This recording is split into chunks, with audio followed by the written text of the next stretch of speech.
Thank you, Arman and Samira for inviting me, and everyone else for coming today. So as Arman said, I'm Nolen Gertz, Assistant Professor of Applied Philosophy at the University of Twente. Since I gave a talk on nihilism and technology just a few months ago, I thought I would give today a follow-up talk to not repeat myself. So this is something I'm working on now. Basically, what do you do next? For me, I have found the work of Simone de Beauvoir useful for thinking about what to do next. So that's basically what I'm going to talk about today. So again, just a little background on the first argument of the first book. I assume you're familiar with the Roomba technology and its offer of a couch fort lifestyle that you've always wanted for your family. The one thing is that in order to offer this kind of life, it of course has to collect data about your home that can then be sold to third parties. Or if you're Amazon, you just buy Roomba and get all the data all at once. You're probably familiar with everyone's favorite Christmas toy, drone. I always find it fun that they sell these at airports. Even though they're the greatest danger at an airport. So it's weird you can buy a weapon at the airport. You're also probably familiar with technologies like crowd sharing platforms, Uber, Airbnb, GoFundMe, which in the United States we call our healthcare system. And it's interesting to me again that they offer these opportunities to connect with people, but at the same time they also offer ways to really weaponize racism, sexism, and xenophobia, because you can keep people out. And as we've discovered in crowdfunding, the projects that get the most money have nothing to do with the project itself, but rather the attractiveness of the person selling it. So finally, of course, you probably all know Mark Zuckerberg, a lowly college student who wanted nothing more than to judge women on campus as hot or not. And just a few years later, that ended up destroying democracy. So again, we're starting to see that even though we traditionally think of technologies through the subject-object dualism way of thinking, that they can't have an impact on us, we're humans, they're things, then we're starting to realize that can't possibly be the way things actually work. So the kind of philosophy of technology that we do at Twente, what we call mediation theory, we talk instead about this idea that subjects and objects exist as co-constituted. So what a thing is determined by the user, but at the same time, who the user is shaped by the thing. So that's this co-constitutional. And this relationship is multi-stable, which means you can never predict in advance how this relationship will play out. So even something as simple as a fork, you want to say, as I do to my son when we're eating breakfast at the hotel this morning, you're using the fork wrong. But as a phenomenologist, I of course have to say I respect you answering the call with the fork in the way that you do. So again, this idea that even something as simple that seems like it must be a utensil for eating can obviously be used in these other ways, and at the same time, using them those other ways shapes who you are. So again, this idea that we tend to think designer creates products to solve problems, but because of the multi-stability of the product, you can never predict in advance if it's actually going to solve the problem or just create new ones. Because of this raises this danger of, on the one hand, how can we actually do ethics of technology? If you can't make predictions, what could you possibly say? And if you can't make predictions, how can you hold anyone responsible? So again, you want to be able to say, this is what you should have done, should not have done, and they'll always be able to say, but who could have known this would happen? So this leads, as I argue in my book, to this sort of vicious cycle where designers blame users, say it's up to them to make things responsible, to use things responsibly. Users, on the other hand, say to designers, who's up to you to design it so it would be used responsibly. And this, of course, leads, as I argue in my book, to 5 different ways of nihilistically relating to technologies. We have techno-hypnosis, as many of you probably discovered during the pandemic. You could just spend a lot of time watching Netflix. We have data-driven activity, where more and more of our life is driven by algorithms. Pleasure economics, where again, as I mentioned before, with crowdfunding, we can exercise our will to power online as much as possible. herd networking. This one is so obvious that even Facebook uses the language of followers. And of course, everyone's favorite orgies of clicking, where you wake up every morning to look at Twitter and find out who are we destroying today. Again, as I said in the opening, I wanted to then think, is that all we have left? Nothing but we live in a technological world. Technologies are making the world more nihilistic. So just enjoy it while you can until it all blows up. Or is there a third way? So that's what I wanted to think about. And again, I found Simone de Beauvoir, French existential philosopher, writer, very useful for thinking about this, because she really focuses on specifically this idea of unpredictability in her concept of ambiguity. So for her, she thinks that actually this sort of ambiguity I talked about earlier doesn't need to stop us from being ethical, doesn't need to stop us from being responsible. We just need to think differently about what it means to live in an ambiguous world. So what's interesting is she tells us that all of us face ambiguity as a product of what it means to be human. And this idea that as children, we believe that we are free of responsibility. That's for grown-ups, that's for adults, what she calls the serious world. So children believe that they are free, that they can do whatever they want, and it has no impact on them. Then you have this weird moment, maybe this happened to you, where you grow up and you suddenly realize that not only do you have actions that have meaning for your life, but that the actions you've already made as a child had meaning for your life. So you were never free, or at the same time as existentialists would say, freedom and responsibility are two sides of each other.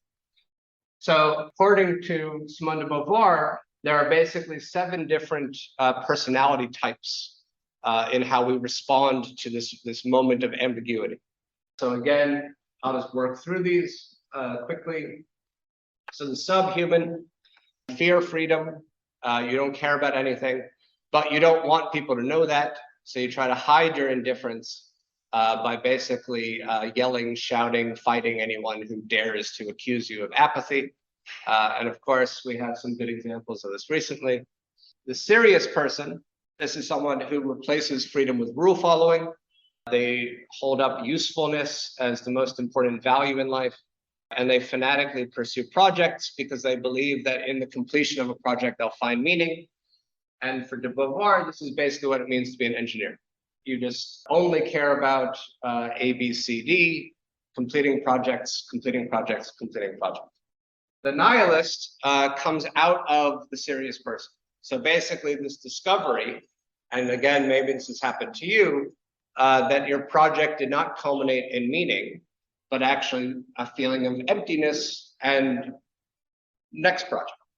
And again, this cycle continues until finally you realize, well, maybe there is no project that can give meaning. Maybe there just is no meaning. And you just reject the possibility of fulfillment and the world with it. Elon Musk, to me, is a good example of this. Someone who seems to have gone through every project conceivable, succeeded, not cared, and then finally concludes, well, maybe all of reality is just a video game. The adventurer acts for the sake of acting. They don't really care about what they're trying to achieve. They just want to act. So de Beauvoir argues that this is someone who seems ethical at times because they do embrace their own freedom and they do want to act. But because they don't actually care about what they're doing, they don't also care about other people. So this is kind of why they're not that ethical, that they treat others as means to their adventures. And again, this would be this sort of Jeff Bezos, thank you to my employees for letting me exploit you so I could build a giant penis and send it to space. The passionate person, they care about what they desire and nothing else. They pursue it relentlessly. Nothing will stop them from what they're pursuing. And because of this, the world is either a means or an obstacle to their pursuit. And again, this is sort of the Silicon Valley ethos of move fast, break things, who cares what happens, it's all for fun. I always find it interesting when I talk at tech conferences, and it's also weird they keep inviting me back because I just tell them they're nihilistic and they say, yes, we know. And I say, you don't care if your products are good or bad, and they only care if they're cool. And again, they say, you know, thanks for seeing us. So again, they're not afraid of this they recognize it and are proud of it. The critic, this would be me, of course, Pursues fulfillment by the mental over the material, claim to be objective. So I'm not biased because I see things from above, take the God's eye view on everything. And of course, this is the perspective of anyone trying to sell you Bitcoin. Finally, the artist. So for de Beauvoir, this is the only ethical person. This is someone who acts rather than only contemplating. They're engaged in the world rather than removed from it. And they use their art to reveal the nature of existence. Now, in theory, this would have been Elizabeth Holmes. I don't know if you saw the Hulu show about her. It's great. But basically, she had offered the world a literal black box that was designed to be able to take just one drop of blood and run every medical test possible. She got funding from every government source you could imagine in the United States. Barack Obama personally congratulated her, gave her money, Joe Biden personally. And then lo and behold, as often happens with a black box, you discover it's empty. She defrauded people billions, and she's on trial at the moment. But at least she was trying to be empty. I dared the last time I gave this talk, it was at a big tech conference. There were 500 people in the room from tech companies all over the world, and I said, "Do you have an ethical CEO that you'd put here?" No hands. It was surprising. And there were CEOs in the room, so they were also saying, not me. So again, what are we going to do? So how do we move from ambiguity to ethics? Again, de Beauvoir claims this is possible. And it seems that it's the artist that would give us that project, which then raises the question of, could any technology actually be ethical? Could a tech company be ethical? Is it possible? She argues essentially that technologies offer us these promises of greater efficiency, greater comfort, greater luxury, greater happiness. So they promote a fantasy of fulfillment. The only problem is, as we've already seen, this leads to seriousness and nihilism when you realize that it isn't actually fulfilling. Now, I know the iPhone 14 just came out, so that one probably will fulfill your life until the 15. But again, we got to buy it to find out. But she says that basically what technologies, though they are nihilistic, they don't have to be. So all we have to do instead is change their offer. And she says, instead of offering a fantasy of fulfillment, if instead they helped us become more aware of reality, possibilities for action, and help us to stop being complacent about reality, and help us to end oppression. So in other words, to be ethical is to promote freedom. Hopefully that phrase, promote freedom, raised some questions, because again, what would it mean for freedom to be something you could promote, right? So can freedom be promoted? This is sort of our classic problem of paternalism, right? What if people actually want efficiency, comfort, luxury, and happiness? Who are you to tell them they're living wrong? And of course, is a promoted freedom even freedom? But de Beauvoir does have good answers for each of these questions. She says, yes, freedom can be promoted. In fact, it must be promoted. And to not promote the freedom of others is to be complicit in their oppression. So she says there is no, doesn't affect me. Maybe I'm not hurting people, but I'm not helping people. I'm just on the sideline. She says, no, if you're not helping, you're hurting. And to promote the freedom of others, she says, importantly, against libertarianism, against John Stuart Mill, freedom cannot be thought of as a trade-off. So it isn't a zero-sum game. She wants to argue actually helping other people achieve freedom is helping you achieve your own freedom, because the more possibilities for action they uncover, the more possibilities for action that you can act on as well. So even if you're just purely selfish, you should still want to promote the freedom of others. Is a promoted freedom still freedom? She says, yes, so long as the freedom of others is respected as absolute. So we must reject fascism, cannot determine ends for other people, and reject paternalism. You cannot prevent people from making mistakes. In fact, she says this is very important because making mistakes is what it means to be human. So trying to stop people from making mistakes is trying to stop people from being human. So instead of being paternalistic or fascistic, she says we just give people reasons for making decisions rather than make decisions for them. And finally, the big one for me at least, what if people just want to watch Netflix all day? She says, again, don't just turn off the TV, don't just smash their iPhone. but instead help people to see the truth of their situation so that they will want themselves to stop embracing illusions and want to pursue freedom. So again, the key for her is that you improve situation around people so that they will want to see the truth, rather than viewing the truth as painful, as we know from Plato's Republic till today. If you just tell people you're living the wrong life, they don't tend to say thank you. They tend to want to kill you. Again, we cannot justify our actions in terms of traditions, cultures, authorities, since again, such justifications lead back to seriousness. We can only justify our actions in terms of trying to realize the freedom of specific individuals in specific situations. In fact, de Beauvoir later criticized even her own book, Ethics of Ambiguity, as being too abstract, and that's why she followed it with the second sentence. Can never be known in advance what's the right thing to do. Just take risks as a scientist would do. Try your best, see what happens, and try to make the world a better place.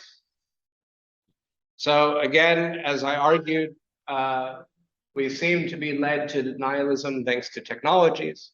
De Beauvoir argues that doesn't have to be the case because of ambiguity. So now we can answer our question, could technologies actually help us to combat nihilism rather than to achieve it? And she wants to say, yes, they can be, as long as they promote freedom. And again, the way to do that is to recognize more freedom from others, more freedom from oneself, respect the freedom of others as absolute, and improve situations so others will want to embrace freedom rather than escape into nihilism. Or to put it another way, don't exploit inequalities, don't exploit ignorance, and don't exploit nihilistic tendencies. Now, I know you're probably thinking, but how do you know if you're achieving more freedom? How do you know if you're respecting freedom? How do you know if you're improving situations? And de Beauvoir has an answer for all those questions. That's what morality means. Just as long as you're asking those questions, you're on the right track. And if you think you know the answer, you're probably not on the right track. Thank you.